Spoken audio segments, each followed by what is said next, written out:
Donc voilà, présentation. Alors, le titre du webinaire, c'est l'état de l'art du test d'intrusion. Donc c'est vraiment pour les curieux, voire pour les professionnels de la cybersécurité qui aimeraient discuter, débattre un petit peu, parce qu'on a tous notre retour d'expérience, on a tous nos méthodes.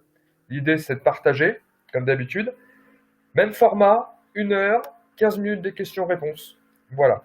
Donc, il faut savoir que ce webinaire, il est extrait de nos formations qui se nomment Encadrer un test d'intrusion et Techniques de hacking, donc de niveau 1. Voilà. À savoir que le prochain webinaire sera sur les techniques de hacking avancées, c'est-à-dire de niveau 2. Donc, je vous conseille, si vous êtes dans le technique, d'aller jeter un œil à nos futurs webinaires sur justement les techniques de hacking. Je pense que ça pourrait vous intéresser, pour ceux qui restent sur leur faim, clairement. Donc voilà. Alors, petit rappel sur ce que l'on fait. Donc, le SD Cyber Security Academy, c'est un label qui comporte de la formation, de la certification, des diplômes en cybersécurité. C'est géré par une équipe. Voilà.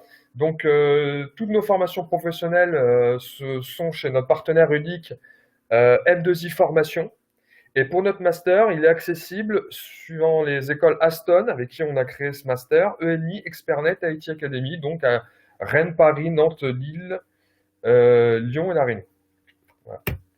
Donc les animateurs aujourd'hui, comme ceux du webinaire dernier, bon, je vous rassure, on ne va pas faire tous les webinaires. Après, on va passer ça, le reste, aux autres équipes et aux spécialistes sur certains sujets. Donc Ziad Arfaoui, qui est sur du pen test chez nous, qui est militaire de carrière, que je vais laisser prendre la parole tout à l'heure, certains slides. Et moi-même, donc qui est cofondateur de l'ESD Cyber Security Academy, donc sous l'égide de ma propre structure. Et donc je suis responsable du cercle des formateurs du Club EBIOS. Donc on prévoit aussi un webinaire avec le Club EBIOS et peut-être, j'espère, Nancy, qui va joindre à nous, et donc auteur. Voilà. Petit rappel très rapide, n'oubliez pas de participer si vous pouvez au projet Folding Home. Le but, créer un super calculateur sur Internet en mode peer-to-peer pour aider la recherche, et en l'occurrence en ce moment, vous imaginez bien le Covid-19. C'est parti, donc présentation d'un test d'intrusion. Je vais être assez rapide, je vais essayer d'être concis pour laisser de la place aux démos. Donc, définition. Alors, j'ai pris une définition Wikipédia. Donc, la méthode consiste généralement d'un test d'intrusion à analyser l'infrastructure d'un réseau informatique ou une application ou autre afin de simuler l'attaque d'un utilisateur mal intentionné, voire d'un logiciel malveillant, malware. L'idée ici d'un test d'intrusion, c'est vraiment le présenter, et c'est très important dans la couche cybersécurité, de le présenter comme se mettre à la place d'un attaquant avec certaines capacités, avant que l'attaquant procède réellement à un test d'intrusion qui pourrait faire mal à l'organisation. Le but, c'est ça, c'est vraiment de se mettre dans la casquette d'un black hat, d'un pirate malveillant, ou une officine, peu importe, pour essayer d'entrer dans un système d'information, une application ou autre, afin de prévoir les risques. Clairement, c'est ça. Le consultant, on l'appelle le pen tester, analyse alors les risques potentiels dus à une mauvaise configuration d'un système d'information. Voilà, le pen tester, c'est lui qui va mettre en place techniquement et voir de manière fonctionnelle le test d'intrusion. Donc la différence avec un audit, avec un simple audit de sécurité, l'idée c'est d'essayer de se dire, la différence en audit, c'est qu'on va vraiment partir sur le fait où on est dans la réduction d'attaques de surface, on est dans la défense en profondeur. En fait, on est dans le durcissement. Le test d'intrusion, il est là pour vérifier ce qu'il y a après. C'est-à-dire qu'on peut parfois, les ingénieurs en sécurité sont humains, ils peuvent laisser certaines vulnérabilités, failles. L'objectif du pen test, c'est de prouver qu'il reste encore un risque résiduel. Alors, je mets la couche dessus parce que, chez nous, on a quand même l'habitude de faire des tests d'intrusion et de faire autre chose, des audits ISO, ce genre de choses-là. Il faut savoir que dans la couche nécessaire à la sécurité des systèmes d'information, le pen test est vraiment d'essayer de trouver le trou dans la raquette qu'on n'aurait pas vu dans la Blue Team, c'est-à-dire à l'intérieur de l'infrastructure. Il n'est pas là pour réduire les attaques de surface et dire à une société hey, regardez, on a trouvé ça maintenant, vous pouvez durcir, alors qu'en fait, le trou dans le SI est déjà probant. Voilà, j'espère que j'ai été assez clair, sinon n'hésitez pas à me poser des questions. Donc, 3 types de pentest, boîte noire, boîte grise, boîte blanche. Le boîte noire, on n'a aucune information. Le boîte grise, on a un nombre limité, par exemple un compte utilisateur. Et la boîte blanche, on possède tout ce qu'on a besoin. Donc en fait, pareil, à l'ESD Academy, on met l'accent clairement dans nos formations sur le fait qu'en général, on préfère passer par une boîte blanche pour réduire au maximum les risques. Et évidemment, si on a tout et qu'on corrige les vulnérabilités trouvées, quelque part, c'est moins cher. C'est-à-dire que c'est moins cher pour l'organisation d'avoir un code source, par exemple, et de trouver déjà des vulnérabilités qu'un pen tester qui passe derrière en boîte noire. L'estimation chez Microsoft, c'est d'un coup des 1 sur 100 à peu près. Donc, nous, ce qu'on préconise, c'est passer en boîte blanche, en boîte grise, en boîte noire et voir en red team après. Alors, le red team, c'est encore autre chose, donc on va pas parler de tout ici, hein, le purple, etc. Mais c'est l'objectif, c'est vraiment, cette fois-ci, c'est d'avoir une attaque de plus haut niveau, je dirais, où là, on peut travailler en équipe, l'attaque peut se préparer jusqu'à 6 mois, voilà, et il y a des choses qui sont autorisées, qui sont pas autorisées, par exemple, sur le boîte noire, où là, on va carrément sur le vol de matériel. Donc le Red Team, hein, toutes les organisations peuvent pas se le permettre, mais c'est vraiment fait pour se mettre à la place d'une officine spécialisée avec des capacités, je répète, importantes. Et voilà. Donc, le test d'intrusion, il peut toucher évidemment le réseau, une application web lourde, une infrastructure. Il peut découler d'une analyse de risque, il peut être demandé hein, par la SSI, hein, donc le bureau, si vous voulez, sécurité des systèmes d'information d'une organisation, parce qu'il y a une analyse de risque, on veut aller chercher la vulnérabilité avant de scorer nos risques. On peut avoir une revue annuelle, hein, une PCI DSS, où on demande un test d'intrusion chaque année, ou voilà, etc. Il y a des certifications, évidemment, hein, qui permettent je dirais, de qualifier des pen testers, donc les plus connus, hein, surtout ceux qui sont du métier, vous les connaissez, hein, l'OSCP, évidemment, voilà. Sens Institute, également, qui a des choses sur de l'offensive. Et nous certifions à l'aide de nos badges, évidemment, on en a 2.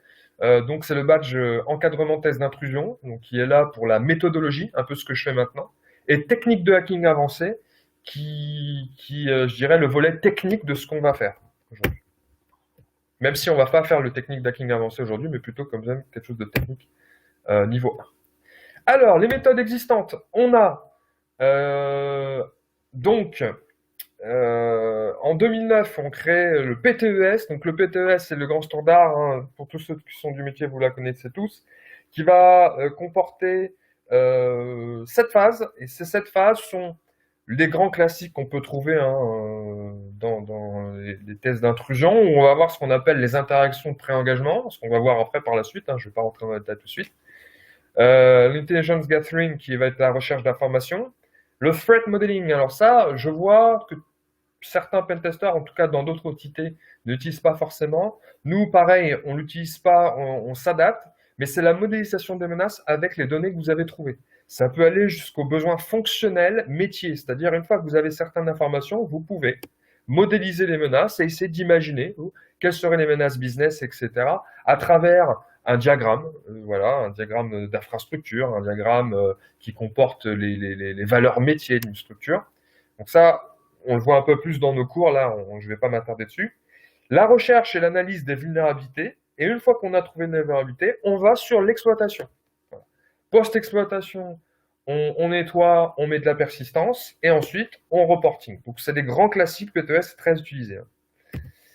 Alors, le WAS Testing Guide, là, qui s'adresse plus aux applications web, où là, on a clairement un manuel qui est assez bien fait, d'ailleurs, sur les différentes phases à faire et qui va même aborder aussi, comme le PTS, les points techniques sur la recherche de vulnérabilité. Donc, le WASP, Open Web Application Security Project, qui est une association assez connue dans le monde de la sécurité des applications. Voilà. avec un très beau projet qui est Testing Game.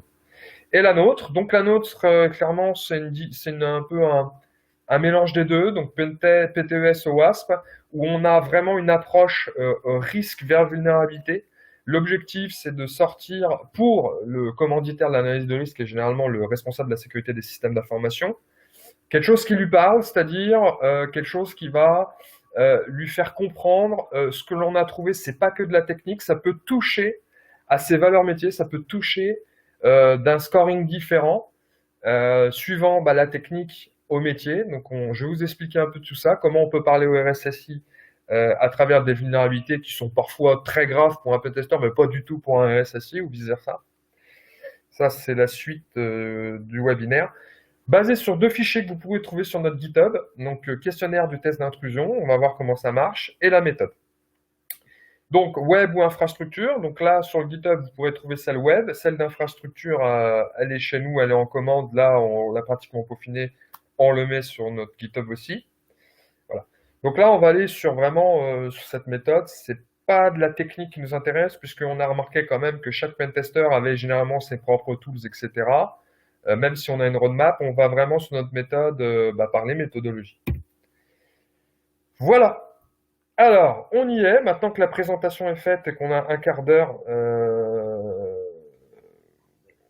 on va essayer de passer maintenant à la méthode, de voir comment on va faire ça. Alors, première chose, préparation du projet. Donc, on va essayer de s'imaginer un peu comme un workshop.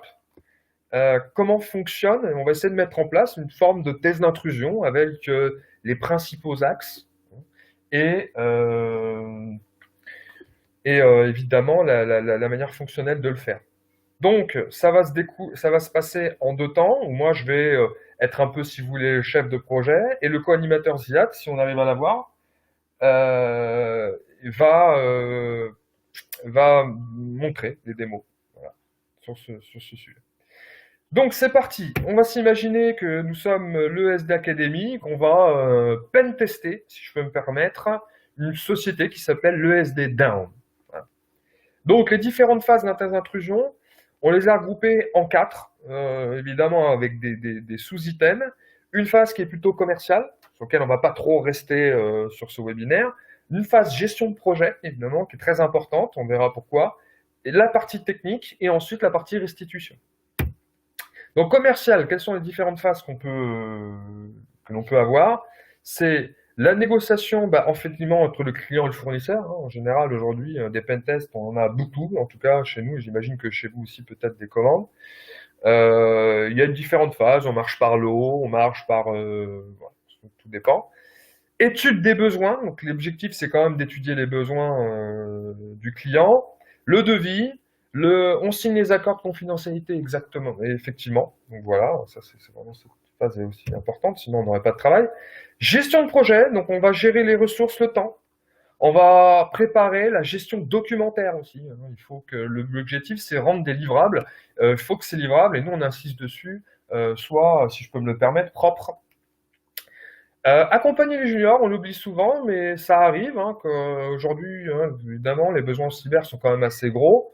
Donc les juniors, il faut les former. En général, on les met avec des seniors pour qu'ils puissent monter en compétences et un jour être autonomes sur les tests d'intrusion. Donc ça, il faut aussi les préparer. Ça, c'est du retour d'expérience. Il faut y penser. Accompagner les clients sur les requêtes d'audit des hébergeurs et fournisseurs. Alors, ce que je veux dire, c'est ne pas oublier de bien préparer le terrain. Donc, on va le voir ici avec les règles de pré-engagement, etc. De bien ouvrir les flux si les flux ne sont pas ouverts. De bien penser à demander au commanditaire de l'analyse de risque de prévenir s'il a des hébergeurs, prévenir s'il a des fournisseurs, à quelle heure on va auditer, d'avoir des accords. Voilà. Ça, il ne faut pas oublier de bien renseigner le client là-dessus. Il n'a pas forcément l'habitude afin que le pentest se déroule bien, parce que bon, ça peut arriver. Parfois, vous arrivez le lundi matin, vous avez prévu une personne dessus ou deux, les ports sont fermés, les règles de firewall également, donc on n'a pas accès. Comment on fait? On perd des jours hommes, renégociation, c'est compliqué. Donc l'idée, c'est vraiment de bien accompagner là-dessus et d'y penser dans cette phase-là. Technique, évidemment, la préparation de la plateforme technique. Par exemple, chez nous, on peut avoir des machines virtuelles sur AWS, hein, donc effectivement, voilà, il faut mettre ça en place. On a nos propres tools. Il faut penser aussi que les auditeurs, les pentesters ont leurs propres tools. Voilà. On passe à l'audit technique. Et la restitution, à ne pas oublier, donc la rédaction et la livraison d'un rapport est très importante. Il faut de la méthodologie. Il faut que le pentester puisse bien comprendre aussi comment fonctionne la méthode. Voilà, donc s'il rédige, mais qu'il rédige bien. On parle aussi d'une restitution, donc il faut penser aussi à faire un slideware, hein, des planches dessus, hein, pour pouvoir expliquer ce qu'il a trouvé. En général, quand on a plusieurs pentests, on les enchaîne, mais il faut y penser. Et des infographies, donc nous on pense aussi, hein, on vous le montrera avec Canva ou d'autres outils, hein, libres ou pas, sur Internet, où vous pouvez aussi faire des systèmes des belles infographies qui regroupent le pentest en 10 points avec ce qui a été fait et ce qu'on a trouvé. C'est assez sympa lors des restitutions. Donc, préparation du projet. Alors, c'est parti. Donc là, on va chez ESD Down. On va commencer par ce qu'on appelle des règles de pré-engagement. Alors, première partie du process, ce que je vais faire, c'est que je vais envoyer un questionnaire, en fait, hein, donc au client, qui va prendre dans ces questions le périmètre, les estimations jour, les canaux de communication, est-ce qu'on a le droit à une test de charge, des notes aussi sur la valeur métier qui va être touchée. C'est-à-dire, est-ce que votre application, par exemple, vous la trouvez sensible ou pas? Est-ce que les données qui sont dedans, vous estimez avoir une valeur certaine ou pas? Voilà. On va lui demander ces choses-là et vous verrez pourquoi. Je vous demande de tout de suite bien mémoriser cette dernière note qui est une note sur la valeur métier, qu'on retrouvera à la fin du pentest. C'est-à-dire que là, dans notre questionnaire, on va vraiment, et je vais vous le montrer tout de suite, s'attarder aussi à l'aide de questions. Le voici, hein, vous pouvez le trouver sur GitHub. Donc, voici. Sur des questions qui concernent le métier. C'est-à-dire que les premières questions, comme vous pouvez le constater, vont se porter sur quels seraient les impacts financiers si, par exemple, nous estimions avoir trouvé des vulnérabilités, des impacts cette fois-ci techniques, voilà, une gravité technique, sur la valeur métier. Ben là, on va lui dire, oui, non applicable, ou les coûts de dommages sont moins élevés que résoudre le problème, effet mineur, dépôt de bilan insignificatif. Voilà. On va lui demander de mettre un score. Donc, l'impact sur la réputation. Voilà. Quel serait l'impact sur la réputation? Est-ce que dégradation de la marque, perte de confiance, perte de grands comptes, etc. Donc, violation de la vie privée, exigence de conformité de l'organisation. Voilà. Ça, vous voyez, ces premières questions vont permettre tout de suite au commanditaire de l'analyse de risque de juger, en fait, de ce qui va se passer si on arrive à trouver des grosses vulnérabilités, quelque part, un grand impact technique sur l'application. Et évidemment, on s'en servira après. Pareil, quelles sont les sources de risque? Là, on va demander, donc cette fois-ci, plus sur un côté gravité, mais plutôt sur un côté vraisemblance, qui serait la source de risque? Pour ceux qui connaissent un peu EBIOS et Risk Manager, hein, donc je vous conseille d'aller voir, sinon si vous ne connaissez pas cette méthode qui a été produite par l'ANSSI, le Club EBIOS, parce que vous allez voir que ça peut découler automatiquement de ça, et ça c'est assez utile pour les pentests. Là, on va laisser chercher la vraisemblance, on va essayer de trouver pour ça qui potentiellement aussi serait l'attaquant et quelle serait sa capacité. Parce que vous l'imaginez, plus il a la capacité, plus on a des chances que cette valeur métier, c'est-à-dire ce qu'on va toucher avec notre pentest, va prendre de l'ampleur. Donc du coup, par exemple, on va demander quelles seraient les compétences requises de l'attaquant. Est-ce qu'il doit être bon, pas bon? Est-ce qu'il est en réseau de programmation? Est-ce qu'il doit avoir des compétences en test d'intrusion? On va lui demander quelles seraient les motivations. Est-ce qu'il y a un gain, un fort gain derrière cette application ou ce système d'information? Quel serait l'avantage de l'attaquant? Est-ce qu'il aurait un accès? Est-ce qu'en fait, il pourrait venir d'une partie prenante et avoir, par exemple, des privilèges? Voilà, on peut avoir une application qui se trouve que chez nous, donc du coup, ça va être plus compliqué qu'une application qui se trouve à l'extérieur, etc. Et quelle serait la proximité de l'attaquant? Voilà, est-ce que c'est un partenaire, etc.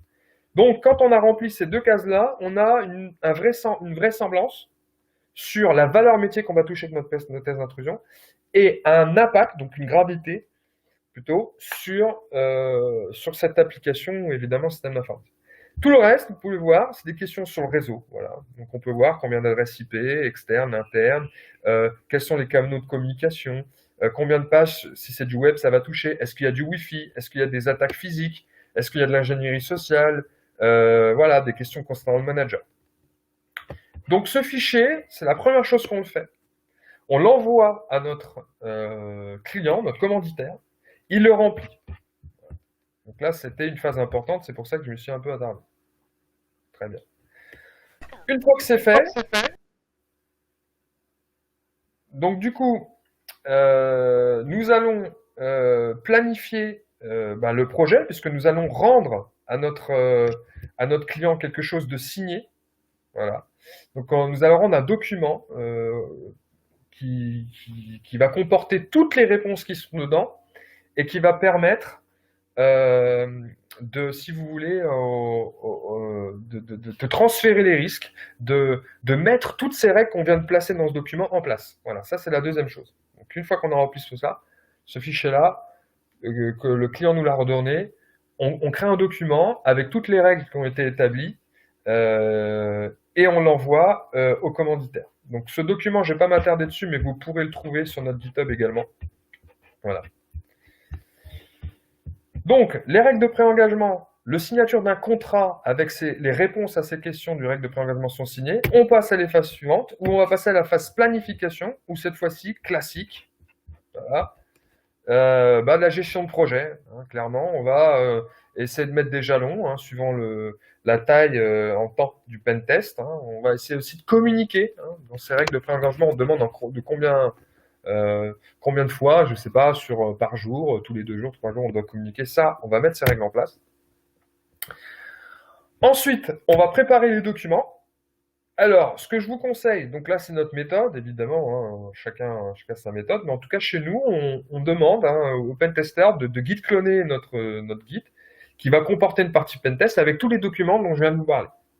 Une fois qu'il a cette plateforme de travail, donc c'est assez utile, hein, il est là, il va pouvoir un peu jouer donc, techniquement, mais aussi de manière documentaire.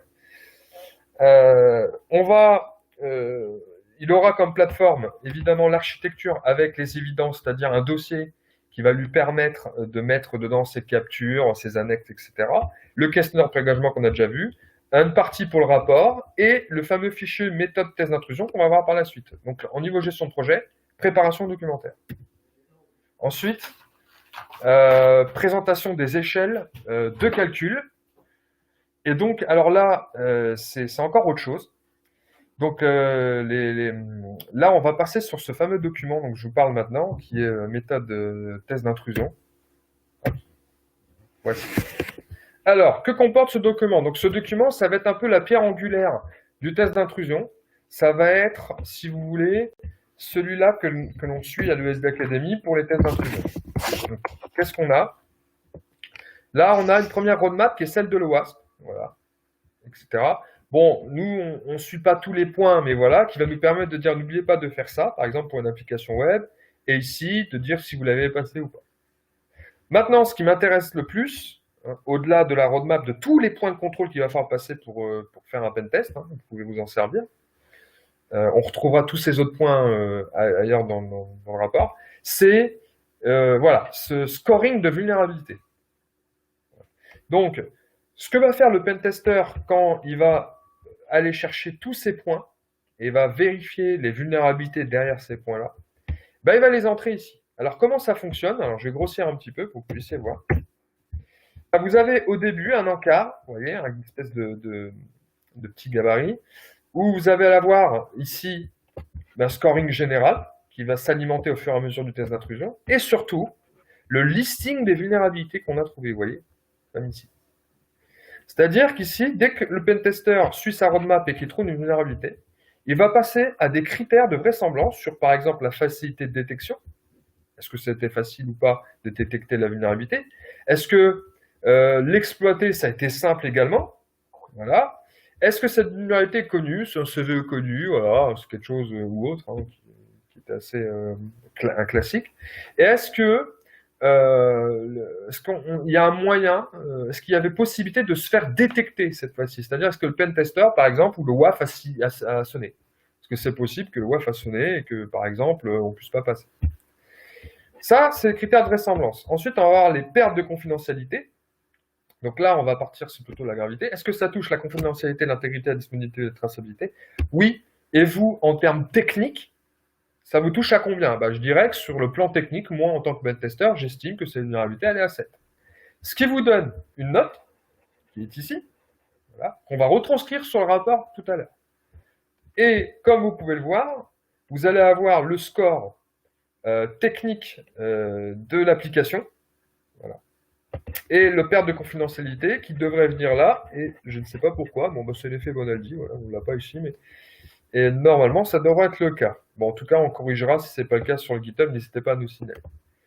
Donc là, l'idée, c'est de se dire, voilà, le pentester, pour travailler, il a besoin de contrôle pour énumérer ce qu'il faut faire, de mettre des scores, je dis bien de vraisemblance et de gravité, technique, je répète technique, et de suivre son pentest jusqu'au bout. Voilà. Donc ça, c'est la présentation des échelles. Maintenant que l'on a ça, voilà notre tableau qui va comporter cette fois-ci les scores, mais de toute l'application. Donc comme vous pouvez le voir ici, voilà, ce scoring va reprendre en fait les vulnérabilités qu'on a trouvées ici. Vous voyez, par exemple, voilà, effectivement, automatiquement, ça met normalement le nombre d'impact qui a été, enfin de critères techniques qui vont toucher la confidentialité, l'intégrité et la disponibilité. Ici, on a un problème de scoring, mais je vais le mettre ici. Vous voyez, hop, on en a eu une. Voilà, avec un score peut-être qui était, je ne sais plus, par exemple, je crois que de 7. Par exemple. Voilà. Ensuite, vous allez avoir une vraisemblance, encore une fois, technique. Je le rappelle, tout à l'heure, on a vu qu'il y avait une potentielle facilité de détection, ce qu'on avait juste ici, là. Vous voyez, qu'on aurait dû remonter. Hop. Voilà, 7. Donc ici, 3. Voilà, donc je ne vais pas m'attarder dessus. Le but, c'est que vous ayez compris l'objectif. Et on va dire, par exemple, 4. Voilà. Ce qui vous donne, entre ces deux-là, vous l'aurez compris, c'est-à-dire ce qu'on a ici, une gravité et une vraisemblance technique de ce qui pourrait arriver. Et là, si vous avez bien compris ce que je vous ai dit au niveau du questionnaire, rappelez-vous, vous avez eu ici des réponses du commanditaire de l'analyse de risque, potentiellement le RSSI, sur la gravité et la vraisemblance métier de ce qui pourrait arriver. Et bien du coup, si vous appliquez les réponses ici à ce qu'on a là, donc vous remettez exactement les mêmes réponses, donc je vais le faire comme ceci. Voilà, par exemple, je dis n'importe quoi, je fais ça pour aller rapidement. Hop, voilà.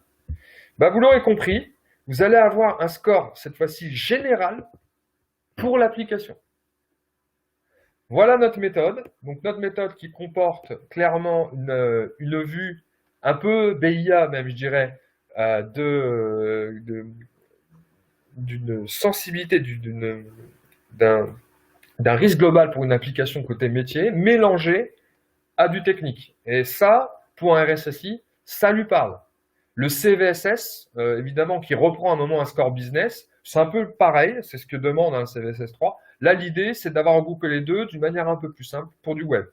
Donc, parce qu'aujourd'hui, on est sur un webinaire qui a pris comme exemple, évidemment, un pentest web. Et vous l'aurez compris, pour le reste, c'est un peu pareil. Pour notre méthode, qu'on republiera plus tard, c'est un peu pareil, sauf qu'on là, on va parler plus CVSS, mais avec le même système. Voilà. Donc là, vous l'aurez vu. Maintenant, je vais laisser notre pentester Ziad reprendre la main. J'espère que vous avez bien compris l'aspect méthodique qui est très important pour nous, qu'on voit dans nos formations encadrées un test d'intrusion de 2 jours. Maintenant, on va passer plutôt à un aspect plutôt technique et plutôt méthodique dans la technique, je dirais. Donc, je vais mettre Ziad en tant que présentateur. Ne bougez pas, make presenter. Voilà. C'est parti. Alors, on attend. C'est en cours. On peut voir. Nickel, c'est bon pour vous. Donc, merci Jérôme de m'avoir invité pour ce webinaire. Bonjour tout le monde. Dans un premier temps, je vais m'assurer que tout le monde m'entende bien. Hop, le micro est à fond. Est-ce que c'est bon pour tout le monde? Oui, on On t'entend va très dire que bien. c'est bon. C'est Très parfait. bien. Donc, nous allons directement passer par la phase de la recherche passive, qui consiste tout simplement en fait de rechercher des informations qui ne nécessitent pas de rentrer directement en contact avec la cible. Donc, en tant que hacker Black Hat, je n'ai que le nom d'une société et je vais utiliser plusieurs méthodologies pour pouvoir arriver à mes fins. Dans un premier temps, la recherche la plus simple, c'est passer par Internet. Lorsqu'on vise une société, on peut passer par le site société.com qui va nous donner plusieurs éléments sur la société, éventuellement les identités des gérants ou des associés, et aussi passer par les réseaux sociaux, etc.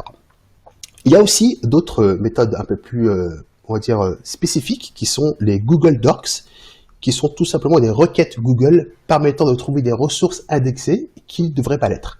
Donc, je vous fais un exemple assez rapide. Par exemple, si je cherche pour notre cible fictive qui est ESDown, je vais chercher le site ESDown. Donc, je vais taper site, alors je vais zoomer un petit peu pour que ça soit beaucoup plus clair. ESDown. Et là, je n'ai pas beaucoup d'informations. Par contre, si je rajoute un suffixe, comme fr par exemple, je vais tomber sur un site esdom.fr, d'accord? Donc, on peut aller un peu plus loin, on peut aussi chercher lancer des requêtes pour avoir uniquement des informations qui sont, on va dire, stockées sur des parties d'un site internet, sur un titre par exemple. Je peux mettre in title esdown, et en fait, alors, il y aura un petit t, ça m'affiche tous les sites internet qui ont comme titre le terme ESDown. Voilà. Donc, au fur et à mesure de ma recherche, je découvre qu'il y a une page LinkedIn, d'accord, donc de monsieur Guy Roger, le directeur, le PDG effectif de ESDown. Pour pouvoir arriver à un résultat un peu plus, encore spécifique et pousser un peu plus loin la recherche, nous pouvons directement lancer un dork qui va nous faire comprendre à Google que nous voulons tous les résultats de LinkedIn par rapport à une société. Donc, dans mon exemple, je fais site, fr.linkedin.com espace in URL, c'est une requête qui indique que je veux dans l'URL de ce site une certaine chaîne de caractères, en l'occurrence IN, et ensuite je vais taper tout simplement in title ESDown. Et là, j'ai un filtrage qui apparaît par rapport à ma recherche qui m'a dit qu'il y a bien le site frlinkedin.com qui a bien comme titre ESDown et qui comporte bien dans son URL le terme IN. Lorsque vous voyez ici sur la page en question, on va voir sur l'URL, vous pouvez voir qu'il y a IN. Cela correspond à toutes les recherches, à tous les profils de LinkedIn. Donc à partir de là, j'ai déjà pas mal d'informations. Si c'est une société qui a beaucoup d'employés, je peux utiliser la même technique et avoir beaucoup plus de résultats et pouvoir déjà créer une liste des éventuels employés, voire même de login de cette société cible, cette entité. Maintenant, pour aller un peu plus loin, pour les docs, il existe une base de données qui s'appelle la Google Hacking Database.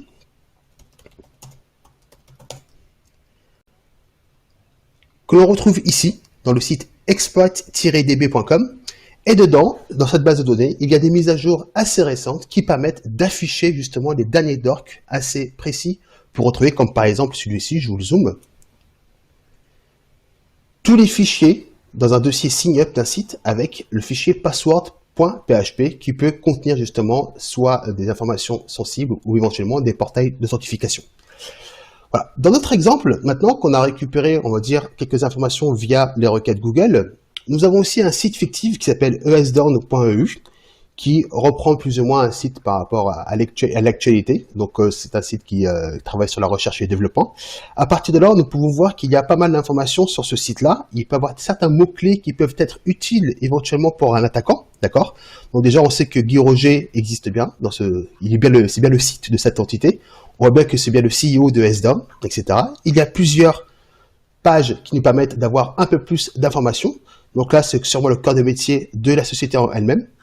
Et un peu plus haut, je regarde ici recrutement. Généralement, les entreprises mettent recrutement dans leur site pour pouvoir offrir des opportunités de carrière. Et à partir de là, nous pouvons voir qu'il y a certains postes qui sont demandés, comme des administrateurs System Windows Active Directory ou des administrateurs utilisant la technologie Firewall, pfSense ou VPN. À partir de là, pour un attaquant, toutes ces informations peuvent être assez enrichissantes pour pouvoir déjà avoir une idée de la technologie utilisée par l'infrastructure de cette entité. Une fois que toutes ces informations sont bien récupérées, nous allons maintenant passer par la phase qui est un peu plus en profondeur de la recherche passive, qui est la récolte d'informations. Donc là, j'ai un site internet web de cette entité. À partir de là, je vais pouvoir travailler là-dessus pour pouvoir justement mettre en place certaines techniques pour récupérer le maximum d'informations. Dans un premier temps, je vais vous présenter l'outil qui s'appelle Cool, C-E-U-L. Donc Cool, tout simplement, va aller naviguer à votre place sur le site pour récupérer tous les mots présents dans le site, tout simplement pour vous faire une liste. Nous allons faire un petit test.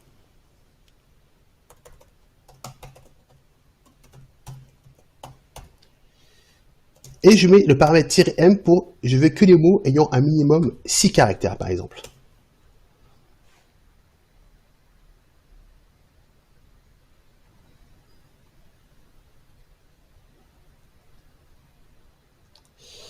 Alors, il prend un petit peu de temps, c'est normal, voilà. Et là, nous avons tous les mots qui sont listés, présents sur le site esdown.eu et qui sont vraiment affichés de manière unique. Les doublons sont automatiquement effacés, même si des fois on peut retrouver le même mot avec une majuscule à la première lettre et tout le mot en entier en majuscule. Donc à partir de là, il y a à peu près 300 résultats. On ne va pas utiliser tous ces mots-là, évidemment. Ce que j'ai fait moi en amont, j'ai déjà mis en place un fichier, justement, qui va nous permettre de pouvoir épurer, si vous préférez, cette liste-là pour qu'on puisse avoir une bonne base pour travailler. Donc là, j'ai rentré tous les noms qui peuvent être pertinents, qui sortent du langage commun français. Donc on a ESDON, OSDON, chloroquine, une ville, le coronavirus, etc. Tout ça par rapport à l'actualité. Une fois que j'ai toutes ces informations-là, je peux commencer à mettre en place une nouvelle liste de mots de passe beaucoup plus fournie, éventuellement. Donc pour cela, j'ai un autre outil qui s'appelle Cupy. Cet outil permet justement de pouvoir récupérer des informations sur un profil pour pouvoir créer une liste de mots de passe assez personnalisée, mais peut aussi justement travailler à partir d'une liste qu'on doit nous-mêmes récupérer. Donc je vais utiliser ce paramètre assez rapidement.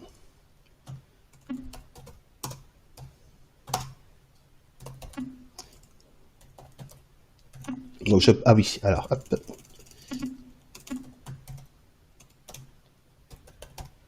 Je recommence exactement la même commande, sauf que cette fois-ci, je lui ai demandé de m'écrire ça dans un fichier qui s'appelle Cool.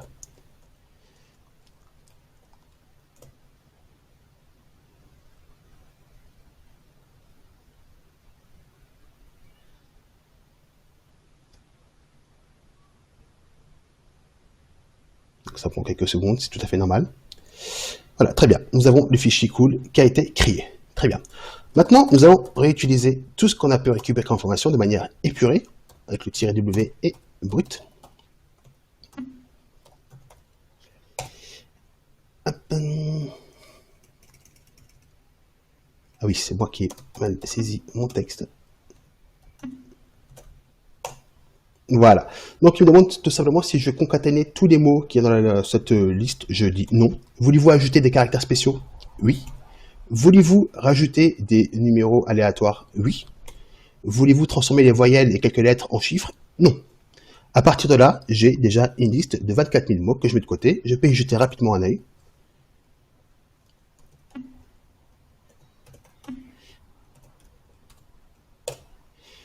Et voilà, très bien. Alors là, je regarde bien que j'ai la plupart des mots qui ont été créés et qui sont présents avec des caractères numériques et des symboles à la fin. Une fois que nous avons passé cette étape, nous allons maintenant aller un peu plus en profondeur dans la recherche. Et nous passons à la recherche donc là, active. Alors, est-ce que tout le monde m'entend bien? Oui, on t'entend bien. Nickel, parfait. Alors, maintenant, nous allons passer à la recherche active qui va consister justement d'énumérer ce qui se passe sur le site de ESDown. Pour cela, je vais saisir le scanner Nmap, qui est un logiciel qui permet de scanner une machine en entier. Donc, plus besoin de le présenter, assez connu. Et tout simplement lui dire, OK, Nmap, dis-moi ce que tu peux trouver sur ESDown. Donc là, il m'a trouvé justement un port ouvert. OK. Donc, ce port-là n'a pas l'air de s'afficher, ce n'est pas grave, on va mettre un peu plus d'informations.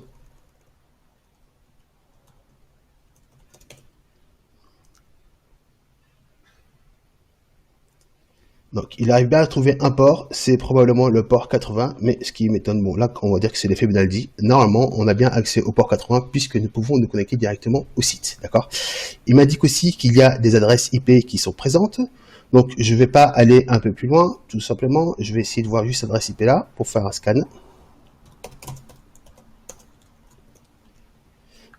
Voilà, j'ai deux ports ouverts sur mon site de ESDown. Si je fais un ping de ESDown, là, il me sort une autre adresse IP. Il y a plusieurs sites qui sont hébergés sur la même machine. Bref, en tout cas, ce que nous savons, c'est qu'il y a un port SSH qui est ouvert et un port HTTP. À partir de là, moi, ce qui m'intéresse, vu que c'est un site web, je vais me concentrer sur le port HTTP.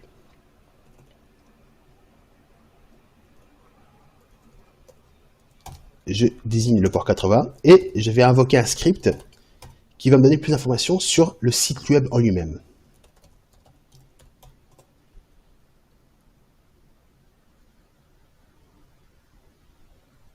Très bien. Donc là, il me dit tout simplement que ce site-là a ce fichier WP Login, un README. Il a détecté que c'était une version de WordPress, un CMS, la version 5.4. Donc à partir de là, je sais que j'ai affaire à un site qui tourne sur WordPress.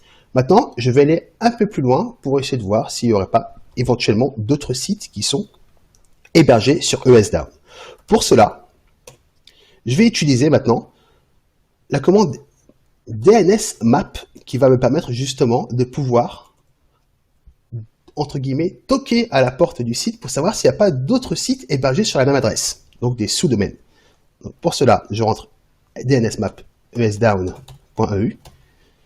Je vais invoquer un fichier que j'ai mis de côté en amont pour avoir accès à tous les, on va dire les préfixes que peuvent avoir sur un TLD, un nom de domaine, pour pouvoir aller travailler là-dessus. Donc ça va prendre quelques secondes, puisque j'ai raccourci la liste pour la démonstration. En temps normal, ça peut prendre beaucoup plus de temps. Donc là, hop, petite erreur de saisie, j'ai écrit ESDown, je remplace le I par un O, et voilà.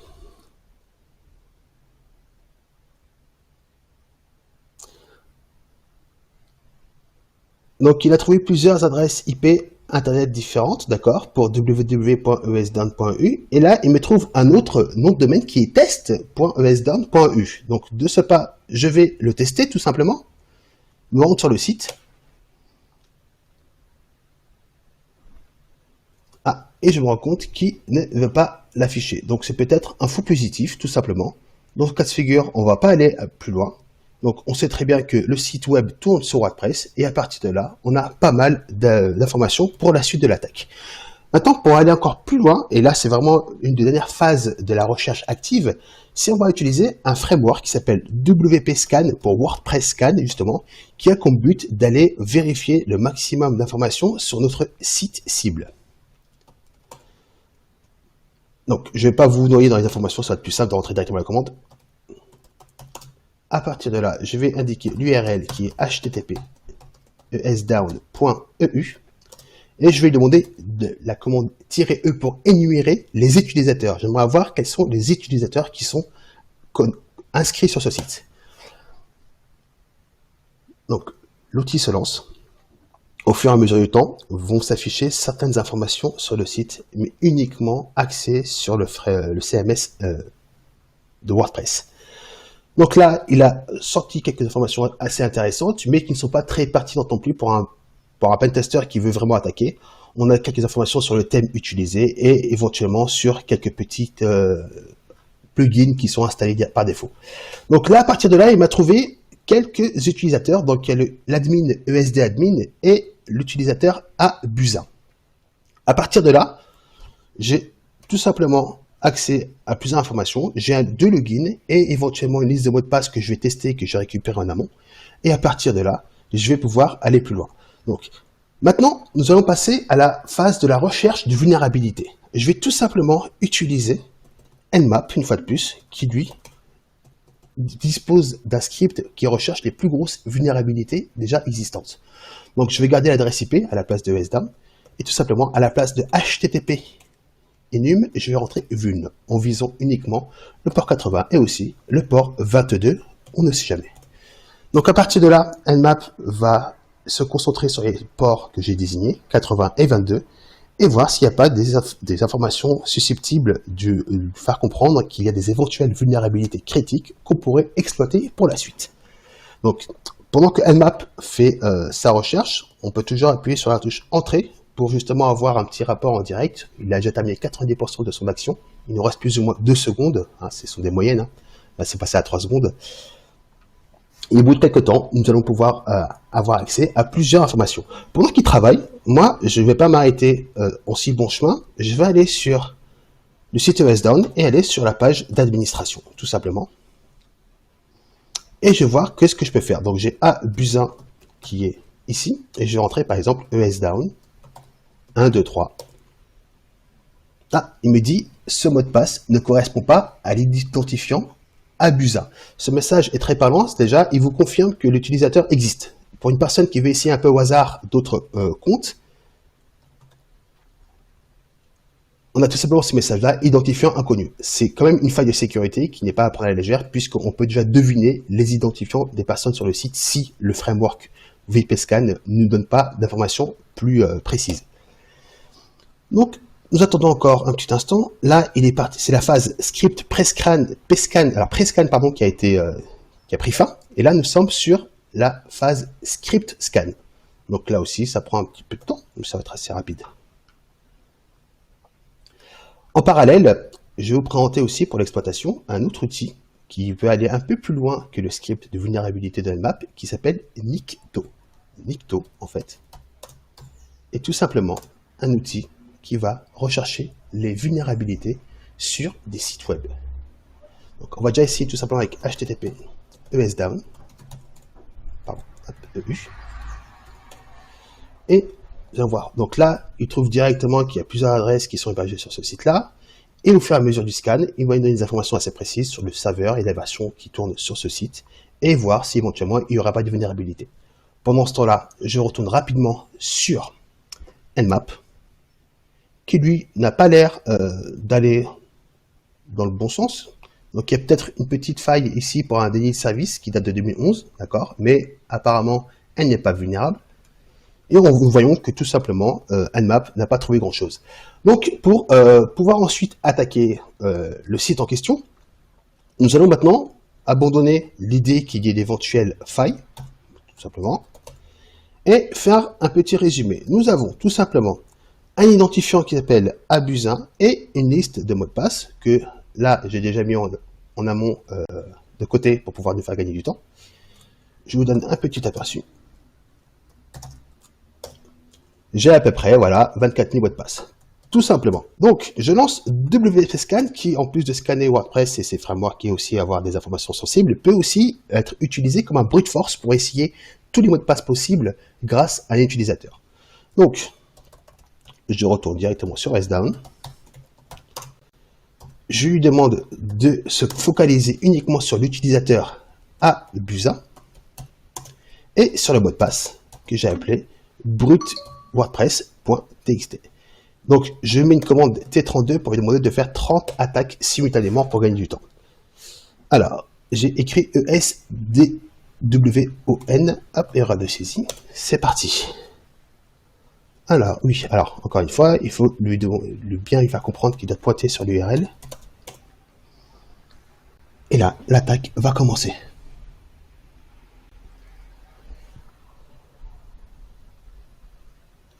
Donc, il refait une passe sur toutes les informations qu'il a par défaut. Et là, on va attendre gentiment qu'il termine ses derniers préparatifs. Et ça devrait être fini assez rapidement.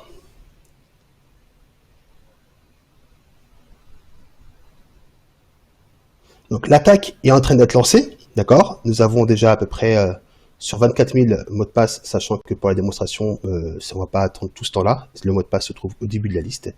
Et au bout de quelques instants, nous devrions avoir un résultat. Pendant ce temps-là, je jette un œil sur Nikto, qui lui a trouvé un dossier qui pouvait être lisible directement. mais pas d'informations très palpitantes pour pouvoir attaquer le site. Donc, le hacker, dans ce cas de figure, croise les doigts en espérant que le bon mot de passe est bien dans le fichier qu'il a récupéré, et grâce aux outils utilisés en amont.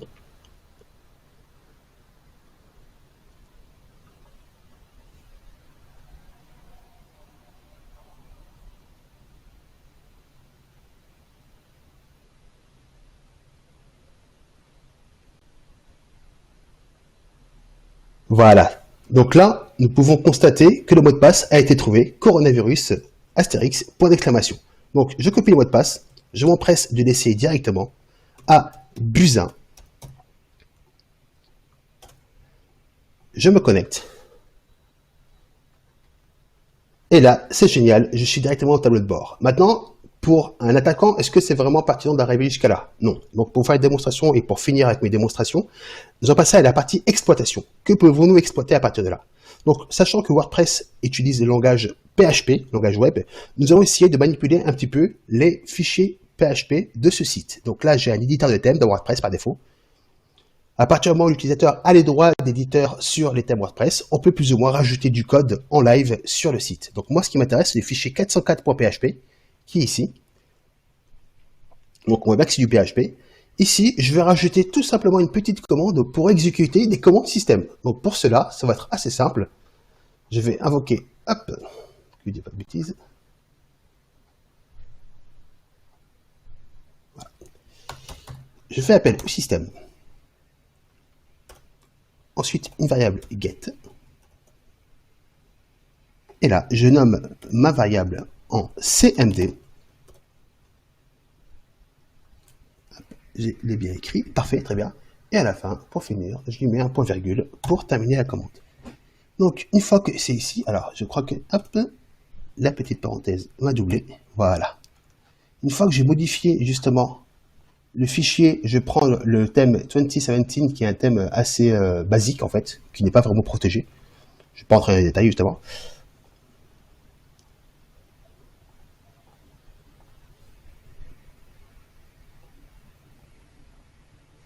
Alors, il me fait quelques petites...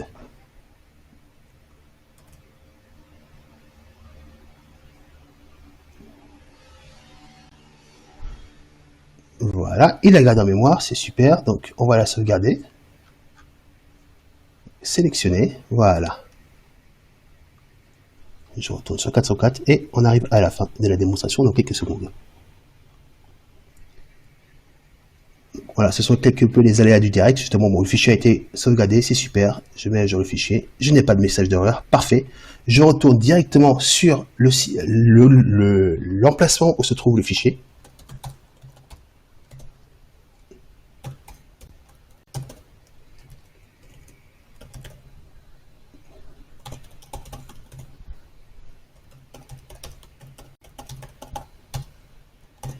Et je vais sur le fichier 404.php. Alors, ESDD, je mets deux fois la lettre D. Voilà. Donc là, j'ai une page blanche. Par contre, si je rajoute la variable CMD que j'ai saisie au premier, et je mets un ls pour un listing, je peux voir qu'il me donne tous les fichiers qui sont dans ce dossier-là, donc où se trouve le fichier PHP 404.php. Donc là, pour une meilleure visibilité, j'affiche le code source, et là, j'ai exactement ce que je veux. Je peux faire ce que je veux plus ou moins par rapport aux droits qui me sont donnés, comme un ping aussi. Un ping sur Google. Donc on attend un petit peu. Ah, peut-être qu'il va l'afficher ou pas. Donc il ne veut pas, c'est pas grave. On va juste faire un ou un my pour afficher, voilà, je suis utilisateur wdata. Donc, merci d'avoir suivi toute cette démonstration. Je redonne les rênes à Jérôme et je stoppe tout de suite le partage. C'est bon pour toi, Jérôme? Merci Ziad. Donc, merci pour les démonstrations. Ziad nous a montré des phases qui correspondent à ce qu'on va trouver dans les tests, l'audit technique du test d'intrusion. Donc clairement, il est parti sur pour faire un petit récapitulatif, je vais vous présenter. Donc il est parti sur de l'investigation, on y va, de la recherche. Donc la recherche d'informations. Donc ça c'était la première phase. Comme vous avez pu le constater, il nous a présenté de la recherche d'informations type passif et l'autre actif. Donc voilà. Euh, donc bon. Alors là, on n'est pas pape. Ensuite, il nous a montré comment on pourrait aller rechercher une vulnérabilité, donc avec plusieurs moyens, scan ou pas, ou à la main. Et ensuite, une exploitation. Euh, et une post-exploitation en mettant une backdoor, donc une porte dérobée derrière. Donc voilà. L'idée, c'était de reprendre les différentes phases techniques, hein, ce qu'a fait Ziad après mon passage, avec des outils. Alors évidemment, il y a plein d'outils, il y a plein de choses. Voilà, on a préparé en amont, si vous voulez, un scénario. Mais l'idée, c'était ici vraiment de vous présenter quelques outils qui permettent évidemment de faire cette thèse d'intrusion de manière technique. Donc voilà, vous l'aurez vu. Alors, la dernière phase, évidemment, c'est le rapport. Alors, le rapport, plusieurs styles, suivant les sociétés, les organisations, les prestataires. Donc, nous, chez nous, on a, j'ai mis comment dirais-je, sur notre GitHub, un sample, donc un exemplaire d'un rapport, sur lequel nous on a des variables en fait, hein, parce que bon, on industrialise quand même un peu nos thèses d'intrusion en tout cas pour l'essentiel évidemment, sur lequel on a les noms du client, les noms de l'application ou du système d'information, etc. Sur lequel on peut modifier en masse le rapport. Il comprend évidemment le contexte, le périmètre. Qui a été utilisé, on explique notre méthodologie. Voilà, le résumé, en tout cas, ce qu'on a trouvé dans notre thèse d'intrusion. Donc, on va aller voir ici donc le scoring tout de suite de l'application, si c'est un scoring satisfaisant, critique, etc. Voilà, la méthodologie que je vous ai expliquée au début. Et tout de suite, un tableau, le nombre de vulnérabilités trouvées, les points positifs et les recommandations. Voilà. Donc ça, c'est notre système à nous, hein, ça nous regarde nous. Je vous cache pas, ça marche très bien. Et ensuite, vous avez le listing des vulnérabilités avec le scénario à chaque fois de ce qui a été fait. Donc ça se trouve aussi également sur notre GitHub si vous voulez jeter un coup d'œil. Donc, en plus, ça c'est le petit plus, on définit un arbre d'attaque en utilisant le mind map. Voilà, ça on aime bien faire ça aussi pour décrire un petit peu ce qu'on a trouvé. Donc ça marche un peu comme du threat modeling. Et derrière, on définit les vulnérabilités trouvées ou pas. Donc ça fait une espèce d'arbre qu'on met en annexe. Et on s'aide aussi, ça peut arriver, de cybercation comme les Tiki CK Framework. Donc voilà, nous arrivons à 14 heures, c'est parfait pour pouvoir conclure. Donc, pour revenir, ce qu'on a, je dirais, pour conclure, le test d'intrusion, c'est avant tout de la méthode, on n'est pas sur du CTF, donc on essaye de cadrer tout ça, où nos consultants juniors, quand ils arrivent, on les forme quand même à la méthodologie, et évidemment, ensuite, ils peuvent s'amuser. Respecter les règles de pré-engagement, évidemment, respecter le périmètre, attention. Gestion de projet est nécessaire. Le rapport aussi au commanditaire permet d'améliorer la sécurité de ces systèmes. Et il faut aussi effectivement d'avoir des pentesters avec un bon niveau technique. Donc, ce qu'on vient de vous présenter, c'est finalement je dirais l'absorption rapide de 2 cours qu'on a chez nous qui s'appellent technique de hacking et encadrement d'un test d'intrusion que vous pourrez trouver chez M2I pour les professionnels. Et pour le Note Master, donc le Bac plus 5, je vous rappelle, hein, donc on a des cours type fondamentaux là-dessus, évidemment, sur Paris, Rennes, Nantes et Rennes. Voilà.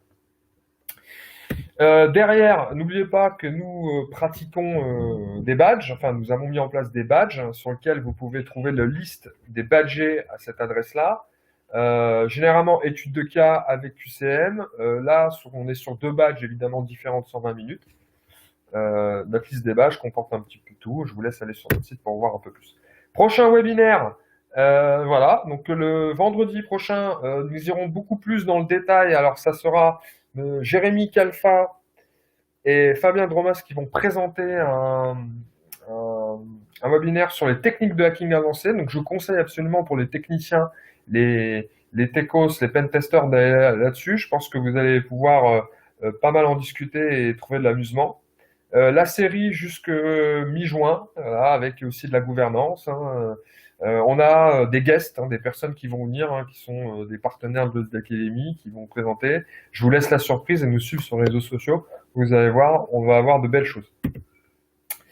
Voilà, donc n'oubliez pas, hein, Folding at Home, et n'oubliez pas de me suivre.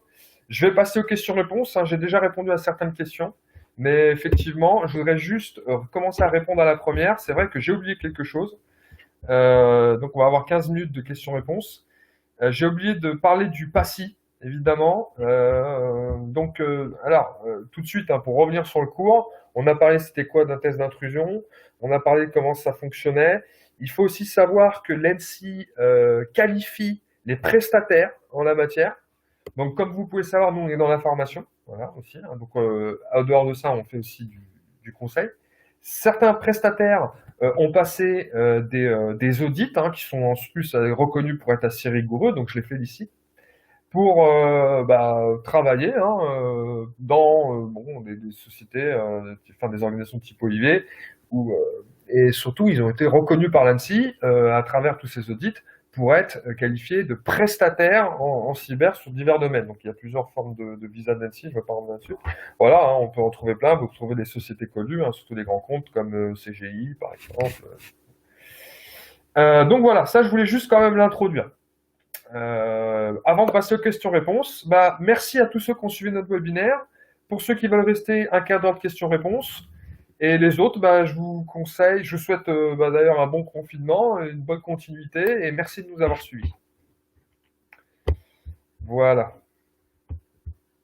Hop. Questions-réponses, c'est parti. Donc, il y en a pas mal. La vidéo sera évidemment disponible ultérieurement. Bien sûr, je vais poster ça sur notre chaîne YouTube. Je vous invite à regarder les autres aussi, effectivement. Chaque webinaire sera posté sur la chaîne YouTube. Possible d'avoir des exemples de rapports. Alors évidemment, le rapport, j'ai mis un sample. Effectivement, alors le rapport, avoir l'exemplaire complet, c'est un peu ce qu'on donne en formation. Donc le webinaire, c'est quand même une introduction, une foundation, et on le construit au fur et à mesure. Donc voilà, on pourrait le demander en privé. Ensuite, très intéressant, merci beaucoup, Patrice. Merci, j'en parle avec... Georgie, qui est parmi nous, et ça m'étonne pas, hein, qui est un ancien de notre master que je salue. Le fichier Excel méthode, sous Excel, a-t-il des verrous particuliers? Non. Non. Donc on va vérifier quand même tout à l'heure s'il a bien été corrigé, parce que j'ai pushé il n'y a pas longtemps. Voilà, donc Bruno, je vous conseille de regarder peut-être dans fin d'après-midi, mais normalement le fichier il est nickel. Merci Patrice. Merci, monsieur Avé. Voilà. Merci pour ce webinaire très intéressant. Est-ce que vous faites des formations PASSI, tests d'intrusion? Squad des certifiés? Alors non, on ne fait pas des formations PASSI, effectivement, hein, ça non. Méthode et lieu, est-il reconnu à l'international? Mais bien sûr que oui, monsieur Jay. Alors, en parlant des BIOS, évidemment, on va essayer justement avec le club de faire un webinaire. En tout cas, on parlera évidemment de la méthode Helios Risk Manager. On va voir, on travaille dessus. J'espère en tout cas qui sera mise en place. Mais suivez-nous, j'y travaille fortement. Et comme dirait un ami, Helios, c'est la vie. Merci pour ce webinaire, je vous en prie. Le questionnaire est valable au cas où une application est, on est d'accord? Si oui, il faut fournir un fichier par application identifié par notre client. Un grand merci pour la presse. Merci d'ailleurs tout d'abord. Merci à vous. Alors, est-ce que le questionnaire est valable pour une application? Oui, alors le questionnaire, évidemment, vous pouvez le forquer, hein, tout ce qu'on fait, on le met sous licence libre, vous pouvez le modifier. Nous, chaque année, dans nos formations, on fait des mises à jour, donc on partira peut-être sur d'autres méthodes, on les améliore au fur et à mesure. Là, effectivement, c'est un questionnaire pour les applications. Et le questionnaire pour les pentests de type infra général, évidemment, on le push, je pense, à mon avis, la semaine prochaine. Donc, je vous conseille le site pour technique de hacking. Voilà. Merci Yann. Alors, pour un débutant, alors ça dépend de qu'est-ce que vous voulez faire, mais pour le pen testing, je vous conseille d'ailleurs de faire des études, parce que nous, par exemple, sur notre master, on en parle. Et puis, si vous êtes autodidacte et tout seul, aujourd'hui, bah, la méthode, vous avez vu, il existe des méthodes comme PTS ou la nôtre, hein, je vous conseille de suivre, on documente tout ça. Et la technique, alors il y a évidemment aujourd'hui de la documentation, mais surtout des sites web qui sont reconnus aujourd'hui pour, si vous voulez vous amuser, ce qu'on appelle les challenges, hein. Euh, Vous avez évidemment le grand RootMe, hein, que je conseille français, hein, et puis qui comprend de nouveau, si vous voulez, de challenge de hacking. Et vous avez Hack the Box et d'autres, hein, mais là je vous ai cité les deux premiers, donc je vous conseille d'aller voir ces deux-là, Julien. Ça va vraiment vous intéresser si vous êtes débutant. Comment recevoir les liens pour les futurs webinaires? Alors pour les futurs webinaires, effectivement, ces liens, vous pouvez les retrouver sur notre site web. Hop, si vous allez sur le site de l'ESD Academy, où je vais vous les mettre, et je vais les publier pour tout le monde, hein, je l'ai vu que je les ai sous la main, je vais le faire. Mais sur notre site web, n'hésitez pas à nous suivre ou sur les réseaux sociaux, puisque on a dessus, on a dessus tout ce qu'il faut. Donc voilà. Hop. Ensuite, réponse à Alain. Voilà, merci, hein. Donc on se trouve la liste des commandes, effectivement, voilà. Donc les dorks, évidemment, bah, on a sur ExploitDB évidemment une base de dorks impressionnante. Bravo pour cette approche pour ces webinaires, bah merci. Ah Mathieu, ah bah c'est super sympa de t'avoir. Alors, bon, je vais pas te afficher, Mathieu, mais je te l'ai promis, hein, pas pour celui-là, parce que celui-là, ça va être intérêt. Mais n'oublie pas pour technique de hacking de nous regarder. Mathieu, voilà, hein, qui tient un blog, on parlera sur le prochain webinaire et qui est quelqu'un qui est du métier et qui est, ma foi, un des meilleurs Français. Voilà. Donc, hop, est-ce que je l'ai tout de suite? Donc, n'hésitez pas à voir le prochain webinaire pour qu'on va parler également de son blog. C'est bien qui fait avancer, besoin de maîtriser ce qui est de l'informatique. Ah bah, de rien, monsieur Céline. Au top, vivement prochain. Oui, alors je vous conseille d'aller le prochain, surtout pour les techniques. Il y a de quoi s'amuser. Merci à vous, merci Amine. L'IA est devenue du pentesting? Si oui, y a-t-il des types d'avancées récentes sur le sujet? Sur l'IA, alors effectivement, on voit de plus en plus de choses. Et au-delà de l'IA, hein, on voit aujourd'hui quand même qu'il existe par exemple des scanners, hein, sur le web, hein, si je prends Bird. Il y a quand même toujours encore une intelligence humaine. À ma connaissance, l'IA arrive évidemment pour le pentesting, on va voir que... Ouais. Mais j'ai pas vu encore de choses qui m'ont... voilà. J'ai pas vu en IA, si je peux me permettre, quelque chose qui va ressembler à faire des outils comme Burp ou j'ai plus son nom. Ah, laissez-moi trouver. Hop, je tape tout de suite sur Google. Un grand nom. Ah bah je trouve plus. C'est pas grave. Ça me reviendra. Peut-il utiliser ces méthodes propres WordPress ou celui d'une reconnaissance avec permission une bonne vue? Enfin, peut-on utiliser ces méthodologies sur notre propre WordPress et celui... Alors oui, effectivement, vous pouvez utiliser tout ce que vous voulez pour, évidemment, notre méthode pour pentester vous-même vos applications, effectivement, tout à fait. Merci Michael, ça fait plaisir que tu sois là. Merci Johan. Merci Johnson. Peut-on retrouver les diapos présentés aujourd'hui? Oui, bien sûr, les diapos, alors, ils vous seront envoyés par email et aussi à travers les réseaux sociaux. Donc, n'hésitez pas encore une fois à nous suivre. SonarCube fait de la revue de code. Peut-on potentiellement lever les failles? Alors oui, effectivement, SonarCube, très intéressant. Donc, c'est quand même à la fois, c'est pas son métier à la base de faire de l'audit de code. Donc, il y a d'autres outils et je recommande, par exemple, Screen, qui est français. Voilà, parce que j'ai tendance à recommander ce qui est quand même français, qui est une belle start-up, qui a fait un super outil d'analyse de code, Diast aussi, du fait du SAST et Diast. Et oui, c'est efficace, c'est ce qui est conseillé, hein, avant de faire du test d'intrusion. Merci, Georgie. Alors, un dork, pour revenir dessus, c'est très rapidement un espèce de mot-clé qui va nous permettre, sur un moteur de recherche, d'aller chercher des informations qui pourraient nous donner l'avantage sur un test d'intrusion. Merci, Pierre. Peut-on détecter les intrusions telles que celles présentées? Peut-on détecter, alors là, Johan, j'ai un petit doute sur la compréhension. Peut-on détecter les intrusions telles que celles présentées?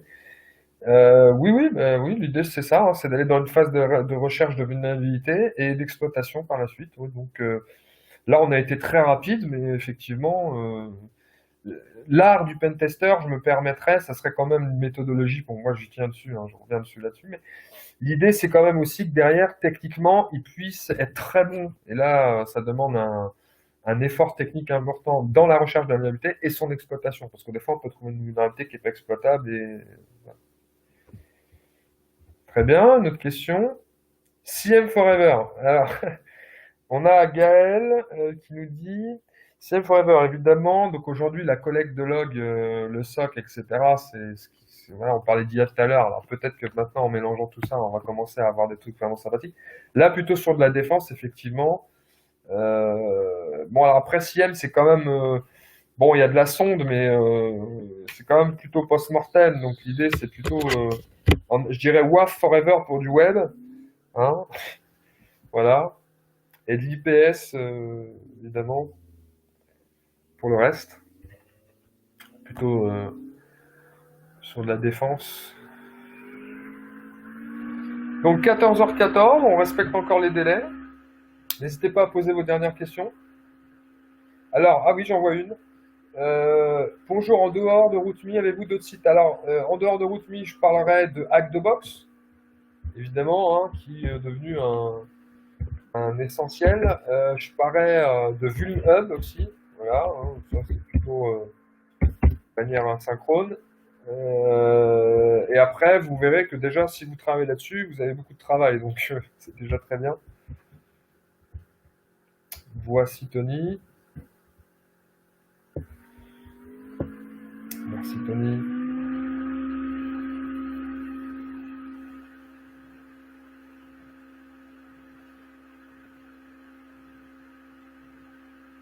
Bon, bah écoutez, il me semble qu'il n'y a plus de questions.